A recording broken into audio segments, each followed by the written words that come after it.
Episode 515, SNF Skilled Nursing Facility Fraud. Or is it fraud? Good question. And the answer matters to self-insured employers and anyone else paying for healthcare. Today, I am talking about the latest Hunterbrook investigation with Michelle Cera.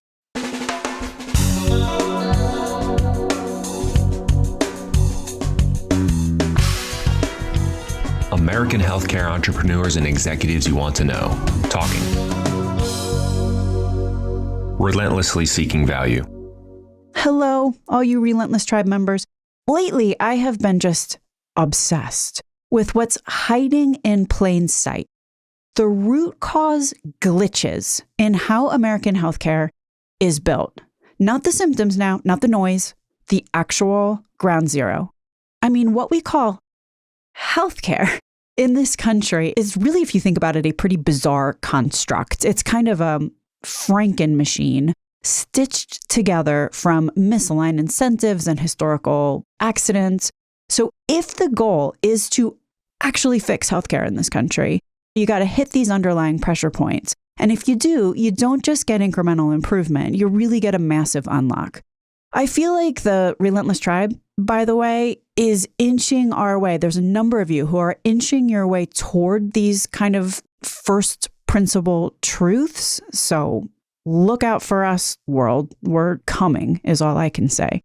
But yeah, so we talked about ground truth unlock number 1 in episode 511 with Dr. Siva and Dr. Monica Lipson. Today, we are moving on to ground truth unlock number 2. This realization dawned on me during an email exchange with the YouTuber CoffeeZilla. Check it out. It's a great channel. But CoffeeZilla spends some of his time exposing fraud, not really talking about policy decisions, as he puts it. But as we were chatting, I was thinking about the 1/3 of healthcare dollars, these trillions, lost to waste, fraud, and abuse. And it brought up for me a question. What is the bright line between normal, legally acceptable business operations and outright fraud? Because in the healthcare industry, I'm not sure that there is one. I can, and I'm sure you can too, think of like 15 examples off the top of your head that fall in the what might be a massive gray area where practices teeter into the fraud zone, things that are technically legal in theory, but common sense says they probably should not be. They're pretty unpalatable on their face. And this matters. These are trillions of dollars here. These are our taxpayer, employer, patient coinsurance dollars that are potentially, not always, but often enough, these are trillions of dollars going in someone's pocket while a patient is potentially getting hurt financially and or clinically simultaneously. So then I started to try to understand why this is happening and how it came to be. And I think back to when I studied economics in Sweden. In Sweden and in many other smaller countries, there is a nationwide shared understanding of what I'm going to call it the floor of human dignity looks like. Doing harm, therefore, is universally understood to mean breaching that floor of human dignity. That shared belief system is an invisible hand, actually, that is at least as powerful as the invisible hand of capitalism. You know, Adam Smith underpins the supply and demand curve, fair prices and all that. The thing is, here in the US, in our land of rugged individualism, there really is no counterbalancing invisible hands of ethics and integrity and dignity. Said another way, what's the whole person product? In the US healthcare industry, the human being is the product, but there's really no minimum standard for what the product even is. So yeah, here we are. And this brings us to ground truth unlock number 2, things that are so obvious once you say them out loud. Right now, we are endlessly trying to keep up with thousands of profit-extracting geniuses and creating mazes of complexity to regulate actors who have absolutely no incentive and no societal construct, invisible hand, to be kept under control. if we have no agreed upon definition of what constitutes harm, then perverse incentives are just incentives. Think about this. I know I am going to be. My guest today is Michelle Cera from Hunterbrook Media.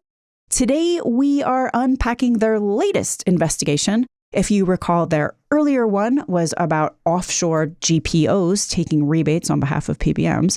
So this is their next investigation, and it is just as salacious and possibly even more sad than the first one. Toward the end of the show, we get into 4 concrete solutions to counter the discussed. Is it fraud? Is it bad behavior? Is it simply responding to an incentive? I have no idea. I'm not a lawyer. But it's kind of terrifying in whatever case. But wait, there's more. Throughout the course of this conversation about this latest Hunterbrook investigation into SNFs, skilled nursing facilities, we wind up diving into what I'm now calling the usual suspects playbook to perverse incentives. In the show notes, I will list out these playbook moves, but they are also covered in the conversation that follows. What might be the most exciting part, though, of profiteering using these usual suspects? Indeed, it is the rapid spread of the practices, of course.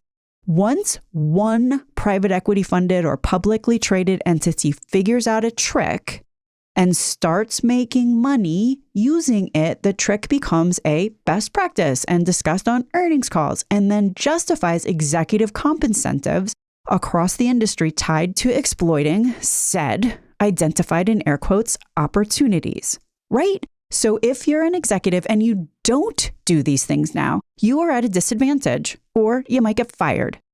Relentless Tribe, please use this usual suspects playbook to spot the bad actors and protect your honest partners. If you have other additions to our playbook, by the way, please comment on a post on LinkedIn or contact us on the website. Or do the same if you have thoughts on the 2 ground truth unlocks that I've mentioned so far, or you can think of others. As a tribe, I think we're really on to some big things here on both fronts. So with that, here is my interview with Michelle Cera from Hunterbrook Media, and she's going to introduce herself and Hunterbrook Media in like T-minus 2 minutes. So I'm going to let her do it. All links to everything Michelle and I talk about are in the show notes as usual. My name is Stacey Richter. This podcast is sponsored by Aventria Health Group, and thank you so much for being here. Michelle Cera, welcome to Relentless Health Value. Thanks for having me, Stacey. Do you want to just give the briefest of backgrounds on yourself and maybe Hunterbrook? Yeah, definitely. So my name is Michelle Cera. I'm an investigative reporter for Hunterbrook Media. We are a investigative newsroom. We publish rigorous, in-depth, very fact-intensive articles, and we primarily focus on corporate wrongdoing. And part of the goal is working with people in a position to hold bad actors accountable. So elected officials, regulators, podcasters, to create real change in the world. So if you're listening to this, you know of some shady corporate practice, please reach out to us. I think anyone listening to this podcast probably has a long list and a short list. So you may have come to the right place, unfortunately. Let's talk about your latest investigation. How did this whole thing start? Yeah, so it actually started with a call I got about 6 months ago from an elder abuse lawyer. She's been working on cases involving skilled nursing facilities, also called SNFs, for a while now. For a bit of context, SNFs are a specific type of nursing home actually meant for rehabilitation, and SNFs are the only type of nursing home that Medicare covers. So it was immediately clear to me she's overwhelmed. People just don't understand the horrors that go on, how many millions of people are affected, how many deaths are preventable. The scale of the nursing home crisis is just so much bigger than what law firms can keep up with, and they just don't have the resources to catch all the widespread neglect and harm. If we just back up for a sec, let's talk about what that means, because we are talking about grandmas and grandpas, generally speaking here. So if I'm just looking at this at the individual level, what kind of harm are we talking about? Most Americans will require institutional care at some point in their lives, but it's not always clear how decisions on a corporation's balance sheet actually make their way down to real people. To give you an example, we sat down with the family of Cheryl Weir.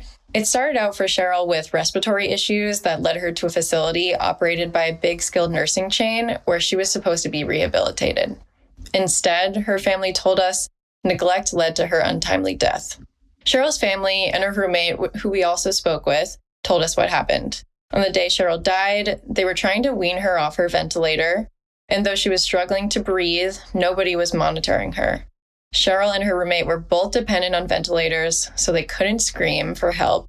They were banging on tables and banging on walls, trying to get someone to help. Help did not come in time, and Cheryl died that same day. So let me just interject. Was there no care button? Were they unable to call for help? Cheryl's daughter actually told us that when a patient pushed the call light in that nursing facility, it would take over an hour for staff to respond. So the thought was someone can be without oxygen or sufficient oxygen for an hour? I mean, there simply weren't enough people on staff to properly care for all of the patients at this skilled nursing facility. Remember the episode with Patrick Nelly about Bummel's cost disease? Basically, in healthcare, what costs the most is often labor. So one of the most common ways to cut costs is to figure out how to cut staff, hopefully by being more productive. But it turns into one of the usual suspects in our list of perverse incentive usual suspects when cutting staff turns into understaffing. In this conversation with Michelle Cera, this understaffing perverse incentive just keeps popping up like a bad penny. Just how lucrative it is and the lengths being taken to lobby against regs with any teeth and also possibly hide what's going on. So consider all of this foreshadowing. Another example is Herbert Hauenstein, who died from a severe stage 4 pressure ulcer he developed at a nursing home. 6 inches long, an inch deep, dead blackened flesh, penetrating to muscle. An EMT report we reviewed shows that the facility staff were aware, but nobody was treating him for it. So you've got every doctor, nurse, medical assistant completely freaking out right now who's listening, having 6 inches around and it's black and go on. A medical examiner who reviewed his death for a lawsuit later on concluded that the patient's demise was almost merciful due to the neglect that he suffered. So this is something that was said in court, that this patient was in so much agony. He was in so much pain. It was almost a mercy he died. Right. And pressure ulcers are the exact kind of issue that happen when patients are neglected. You can see why the elder abuse attorney gave me a call that day and was completely overwhelmed. The number of stories like this is horrifying. And if you want to learn more about this investigation, pore over the documents, see the photos of this, hear more from the experts that we spoke with. We definitely will link to all of this in the show notes. And you're saying that this is pervasive. What do we mean pervasive? Yeah, so we wanted to see if this was a few bad apples problem or a broken system. Perhaps unsurprisingly, we found this was happening at a massive scale. We analyzed millions of data points publicly available from Medicare and Medicaid, including things like exactly how many nursing hours each of the 14,000 or so SNFs report each day. So you're saying a lot of these issues are caused by the fact that there's just inadequate staffing. Correct. And we know from speaking to experts that the number one metric to use to actually understand the quality of a nursing home is staff hours. And this is intuitive, right? The fewer hours nurses provide, the worse off residents are, and the more likely they are to experience harm. And in several cases, clearly it can be fatal. When you say understaffing, how are we connecting the dots between clinical complexity and the amount of staff that's necessary, and therefore you can say they're understaffed?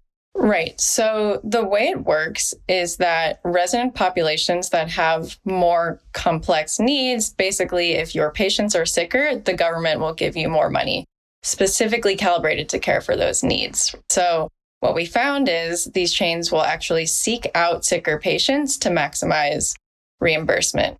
And what we wanted to understand was, did they actually, take these funds and meet their resident needs? What we found was a formula developed by UCSF researchers that translated acuity, which is how sick these patients are, into an expected number of hours. So if your X level of sick, you should have Y number of hours. We calculated that across the whole universe of skilled nursing facilities. From there, we compared that to the hours they were actually provided. And what we found was a massive gap in between the hours that they needed and the hours that were actually provided. Turns out, this actually makes them a whole bunch of money because we found millions and millions of hours that they should have been provided that they weren't.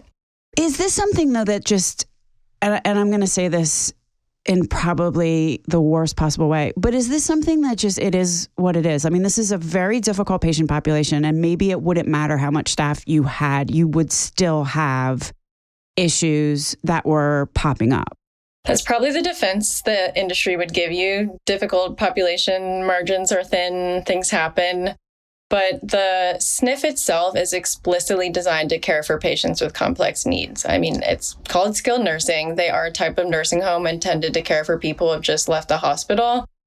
But your audience knows about incentives, and the numbers tell a bit of a different story. So yes, you can say it's a difficult patient population, but their payment is specifically calibrated to how difficult it is to care for them.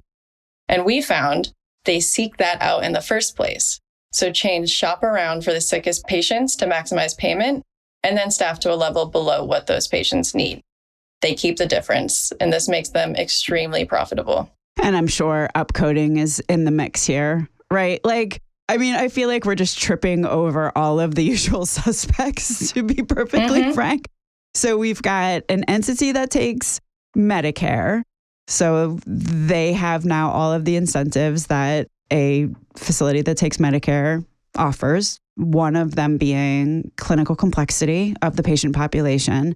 But we are talking about the pervasiveness of this. So basically what you're saying is there was one institution, one organization that you wound up investigating as a result of this call from the elder abuse attorney, and you're digging in on issues that are prevalent within that particular organization. Let me ask you this, though.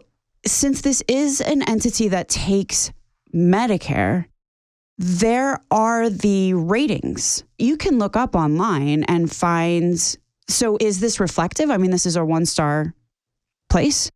So we looked at a big chain of nursing homes. They have, hundreds of skilled nursing facilities across the country.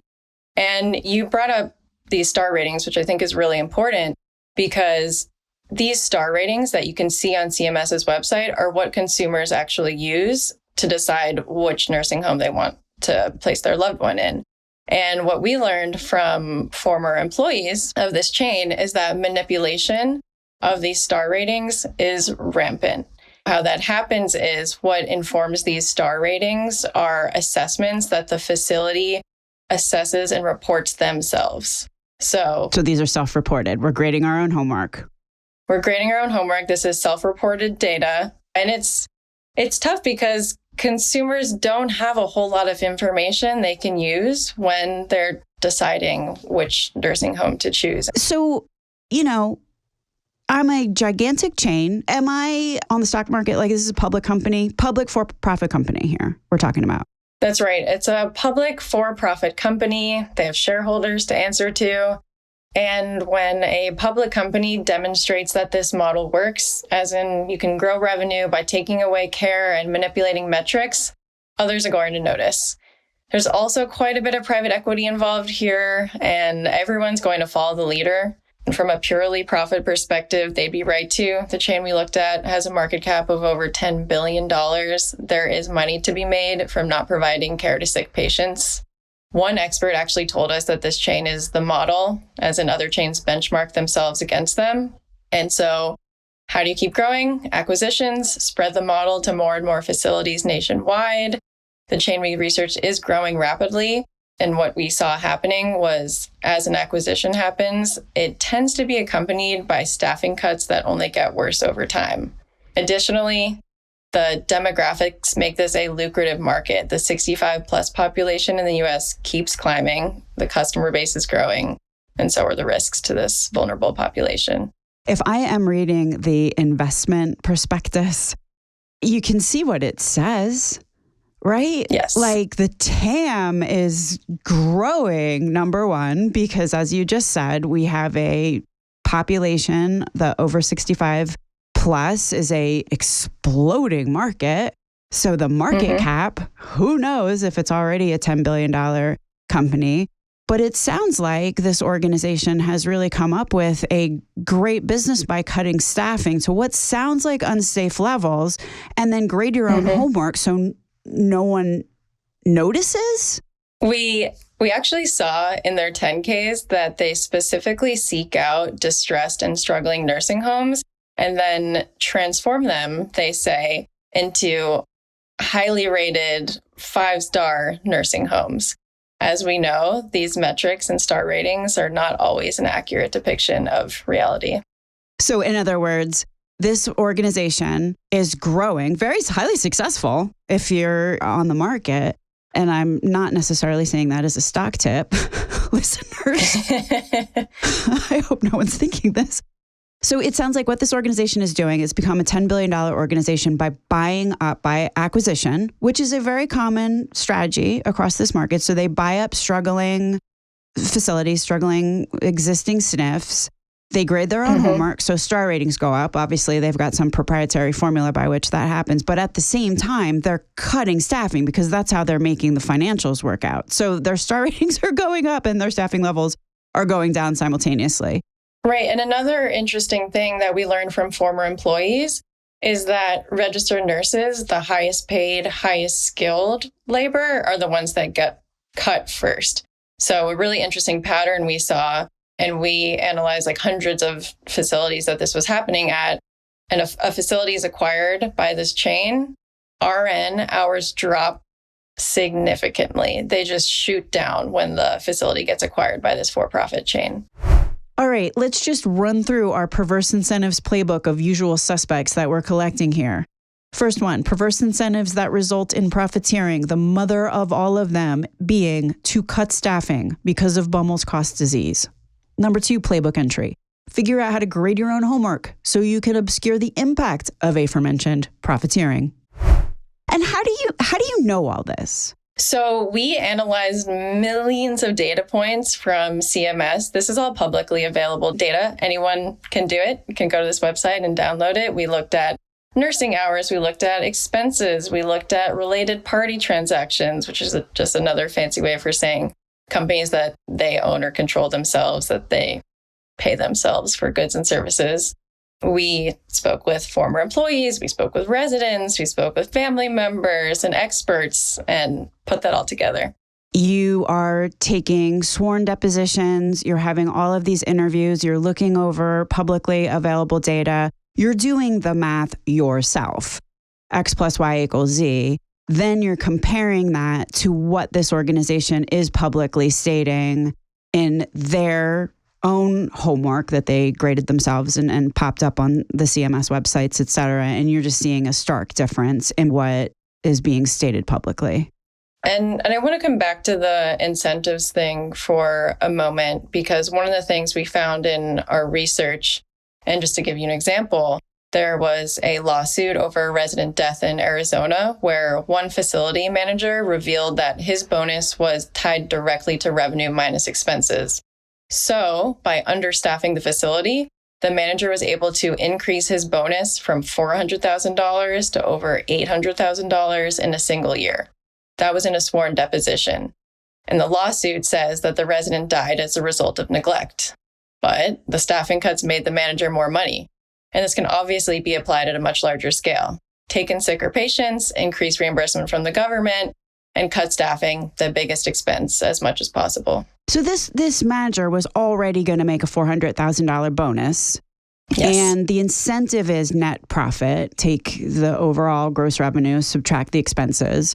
So again, if you have labor being your highest cost and registered nurses, for example, being your highest cost of the highest cost, or one of the highest costs of the highest costs, then it would actually, it doesn't take a financial engineering genius to be like, maybe I should cut staffing hours here. So this manager decided, well, $400,000 is not enough for a bonus. I'm going to double that. And then it sounds like further diminish staffing levels. Mm-hmm. And we can actually take this up all the way to the level of executives. So this sounds pretty intuitive. You lower expenses, you make lots of money. Does that money automatically show up on a balance sheet as profit? Like, is there anything going on in the middle there that makes this story either more complicated or maybe even obfuscates the money? So what we did was we looked at 5 months of CMS data from July 2024 through November 2024. Because of data availability, we used that time period. We looked at payroll data. We saw how many hours that nursing homes were actually providing. We compared this to how many hours those nursing patients actually needed. And we also looked at the company's filings to see what their profits were over the course of the 2024 financial year. And what we modeled was what would happen should they have to meet the gap, should they have to staff properly to meet their residents' needs. And we found that their profits were slashed by more than a third if they had to meet the needs of their residents, and the executive bonus pool effectively collapsed. So you said their profits were slashed by a third. You did not say they are now going out of business. So basically, they now have 66% of their original profits. And it sounds like they were compensating, going back to the manager in the wrongful death suit who decided he would like to make an extra $400,000 in bonus that year and kill a resident, I'm assuming, or at least someone claimed that that was the case. So you've got an executive bonus pool. And again, this is the same thing you hear all the consolidated health, like for-profit entities compensate their senior staff on growth and net and EBITDA and just, all the things, right? So this is absolutely no exception. And therefore, the executive bonus pool is built around that profit incentive. So when the profitability goes down by a third, then also it sounds like the executive bonus pool is cut because they're bonused on this profit margin. Right. So this is not to say they cannot afford to staff properly. They clearly can. We're seeing hundreds of millions of dollars flowing right back to themselves in the course of a year. They just might not be able to pay their executives as much as they currently are. Well, and if you're an executive, you can, this is not higher math. Let me ask you something though, relative to the staffing model. I remember, was it last year, there was a reg on the books that was going to mandate that the staffing level of these SNFs was adequate. What happened? Yeah. So a couple years ago, this was in 2024, CMS published a final rule stating that all skilled nursing facilities, so these are the facilities that are reimbursed by CMS, had to have a 3.48 minimum HPRD, hours per resident day. They also had to have a registered nurse, RN, on site 24/7 was the federal minimum. We then saw the industry lobbying group push pretty hard against this federal minimum, and they eventually sued CMS over this federal staffing minimum, saying that they would have to close their doors for good and they simply couldn't afford to staff properly. There then was a lunch meeting that summer that happened, and eventually this rule was rescinded not much later. I'm adding another entry into the Perverse Incentives Usual Suspects Playbook. Regulatory capture, lobby, have lunches, and get any unfavorable regulations struck down. So CMS knows this, it sounds like, or some individuals over at CMS are aware of the fact that these facilities are being understaffed. There was a choice that was made, and the stock market performance was deemed to be more important than minimum staffing levels for our elders. Right. And I just want to highlight that was a minimum. That was a minimum number of hours that had to be met. And so if you have more complex patient populations, you actually need to be staffing much higher than the 3.48. So that was just a minimum level that itself ended up getting rescinded. MedPAC has actually pushed really hard for this federal minimum. And we also worked closely with Charlene Harrington, a researcher who's been in this space for decades now, who also has done a lot of work to support this minimum. There's also a study done by the University of Pennsylvania, which found that this federal minimum would have saved 13,000 lives per year. It doesn't sound like this is up for dispute in a way. There is a minimum staffing level that is safe, right? There just is. It sounds like there are some who are saying, well, we simply cannot afford that minimum staffing level, right? We just can't afford it. And I'm just taking this at face value. And maybe their definition of can't afford is we can't afford it and also pay our executives or whatever, however they're coming to that conclusion. But they're basically saying we simply can't afford it, which is going to cause 13,000 excess deaths that would be avoidable if that minimum staffing level were met. But let me ask you this. How much of the revenue is actually coming from CMS? I mean, I'm just trying to identify if there's anything that sort of nullifies or diminishes the sort of stark point that's coming out of this conversation. So a vast majority of their revenue is taxpayer funding. We found about 70 to 90% of their revenue is from Medicare and Medicaid. And this applies across the board in the industry. 70 to 90%. Right. If we're talking about the fact that the profits and the bonus pools are in the millions of dollars, right? So we have our tax dollars who are going to fund this executive bonus pool at the expense of, if you ask me where I want my taxpayer dollars going towards, it would certainly be, I'd feel happy if it was going to the care of our grandmas and grandpas and aunts and uncles and parents, right? Like that would make me happy. I'm a little bit less happy to hear the amount of this, which is going to fund an executive bonus pool at the expense of that stated goal. This is the most vulnerable population in this country, the sick and the elderly. And when you think about how much is being taken away from their care and their safety and literally their survival, it's extremely disturbing. Yeah, we wind up just kind of back at this philosophical crossroads, which is a for-profit capitalistic enterprise, is that fundamentally compatible without a really strong girding of regulations at a minimum with human care? So there was going to be a staffing reg, and it got shot down due to special interests. I'm not sure. I am not the best policy person in the world. But is there other regulations? Like, how does this happen? Well, I want to preface this with I'm not a lawyer, but a reporter. That being said, there aren't a lot of rules. As you know, the federal minimum number of hours was rescinded. Some states still have numeric minimums. The majority do not. Also, CMS does say it's illegal for related parties to charge themselves excessive rates for goods and services. But there's also no mechanism to recoup the excess. This is a really interesting point. CMS actually does flag when these related party transactions are excessive. No way to actually claw back that money. Wait. Okay. So it sounds like we've just hit on another usual suspect in our list of usual suspects. So we started out with perverse incentives. I'm going to say the perverse incentive to understaff at a minimum. We've got the grading our own homework usual suspect. So you can kind of, color over the impact of the perverse incentives. But it sounds like we have come upon another one, which many vertically integrated entities enjoy.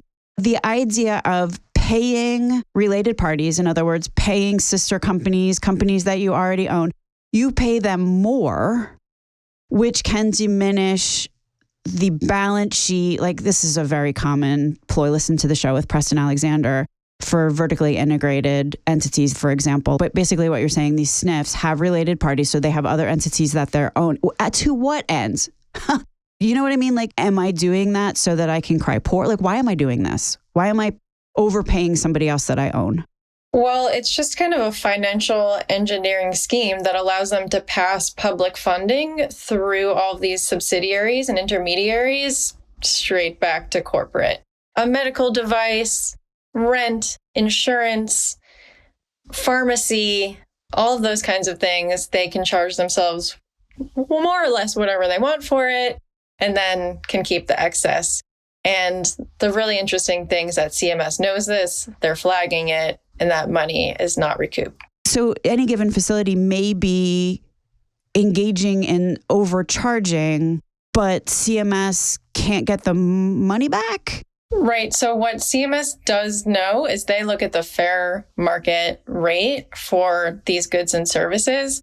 They know that, and they can compare that against what is showing up in the cost reports as the expenses or costs of these goods and services. But there just is no current mechanism for them to get these costs returned. So CMS has identified overpayments that are being made compared to the fair market value of whatever those goods and services should have charged. So they're like, oh, hey, I see what you're doing there. Like, the end? They just say it's disallowed and leave it there. So like I get a little pink ticket on, right? And it's just kind of like, hey, stop it. You can see it on the cost reports themselves. We poured over thousands of them, and you can see it says disallowed cost. But then there's no mechanism to recoup those dollars. That's right. Add one more layer into what amounts to a great playbook to make money as a SNF. Own or have a deal with a private equity-owned hospice center. The other day, I was talking to someone who mentioned that if you are a SNF, you have, like, Medicare will cover a 21-day stay or something like that. But then you can refer to hospice, to a sister hospice center for 180 or 120 days. And then, oh, wow, the patient didn't die. Then they're back in skilled nursing. It's a very nice flywheel. And by the way, I'm saying that in the most sarcastic way possible in case my tone was not clear. So when CMS calculates annual payment rates for SNFs, they're using in part a basket of goods and services that they then look at what the facility's margins are based on those costs. So if SNFs inflate that cost, it'll look like their margins are worse. CMS is more likely to increase their rates, but it does not appear that CMS takes into account those disallowed costs. MedPAC will write about the difference between those margins, but the rates right now appear to reflect costs CMS says were too much, but they don't seem to have a way to do anything about it. So what CMS is trying to do there is to try to figure out, are these costs in line with the acuity of the patient? And kind of while doing that math, they're digging in. They're like, okay, well, I see what you're saying that you've purchased, and it seems like what you're purchasing is wildly more expensive or more expensive than what you should have paid. So we can also see that you're paying sister entities. So again, if you just follow the dollar there, it's pretty clear what's going on. CMS just kind of flags it as a math problem, but then nobody is going back and actually getting the dollars for the U.S. taxpayers. Right. Overall, the rules are just thin. Oversight seems to be even worse. Experts told us again and again that enforcement is miserable. And there is a case to be made, experts told us, that what's going on is fraudulent. So federal law still mandates that SNFs have, quote, sufficient nursing staff to meet the specific needs of the residents. That's the law. That's why we use the data on resident needs to show there's a gap between how many hours they need and what they're provided. This gap itself, experts say, is fraudulent. But again, oversight has not been great. And I can definitely see with this patient population, there is going to be a trade-off, and there's probably going to be diminishing returns. So for every additional staff I add, I prevent 0.4, you know what I'm saying? So like somebody's got to put a line on a chart. So it definitely sounds like we've got some usual suspects here. We talked about the perverse incentives, a big one being understaffing, the ability to sort of cover over that because we're grading our own homework. We've heard all of these stories before. We've got intracompany eliminations or whatever they're called over in this neck of the woods where there's additional monies that are being made. We have regulatory capture also added into the mix. How do you fix this? Well, the fixes are pretty simple. I mean, nothing in the healthcare industry is simple, but as far as the healthcare industry goes, fairly simple. First, codify a federal minimum number of staffing hours. This is based on research. I mean, they literally timed how long it takes to take care of residents with varying medical conditions. Also, make sure this regulation requires facilities to adjust for resident needs. There's no one-size-fits-all standard here. There should be a minimum, but different conditions require a different level of care. Second, strengthen reporting standards and enforcement. There shouldn't be anything entirely self-reported and never audited, especially not metrics consumers use to choose nursing homes for their loved ones. CMS should be auditing everything SNFs report about their expenses and staffing hours and catching misreporting. For the related party expenses, I mean, come on, CMS flags when the payments are excessive. It's right there. Develop a mechanism to get those funds returned. It'll be billions of dollars the government gets back. And finally, reevaluate the STAR rating system. Consumers shouldn't be seeing metrics that are largely informed by self-reported data. At the very least, specify which STAR ratings come from independent sources. Suggested fixes in the show notes, but once again, here they are. Number 1, codify staffing levels. Number 2, strengthen reporting standards and auditing. Number 3, not everything should be self-reported is maybe the minimum threshold. And number 4, if an overpayment is spotted, CMS should really have a way to recoup the taxpayer dollars. And then lastly, reevaluate STAR ratings that consumers are using to select nursing homes for their loved ones. If I was going to argue against either any of these fixes or anything that you've said here today, what's going to be the counterargument? Well, I think primarily what the industry would tell you is that they simply don't have the funds to afford to staff properly. And what we show through our research is that that money is very much there. It's just not distributed correctly. Michelle Cera, is there anything I neglected to ask you that you want to add here? I just want to highlight again that we're not talking about an iPhone, a handbag, a regular product that you can get in a store. We are talking about the lives of very vulnerable people, and these are not complicated fixes. They can be done and should be. If someone is interested in learning more and reading the full reporting, where would you direct them? You can read the full article at hunterbrook.com. Just to spell it out, that's HNTRBRK.com. It'll also be linked in the notes here. And Hunterbrook Media is continuing to investigate SNFs as well as the healthcare industry more broadly. So please reach out if you have stories that we should look into. You can find us at ideas@hunterbrook.com. Michelle Cera, thank you so much for being on Relentless Health Value today. Thank you so much for having me. Hi, I'm Jerry Damaso, CEO and co-founder of Perverse. Relentless Health Value is one of the best resources out there for understanding how healthcare really works, and it's actually required listening for anybody that comes on board at Perverse. Stacey gets into the real mechanics of healthcare pricing and what it takes to fix this system. If you care about making healthcare more affordable and transparent, this is the show to tune into. I highly recommend signing up for the weekly newsletter. It's a great resource because it includes all the links mentioned in the show and forward this episode to someone who should be listening.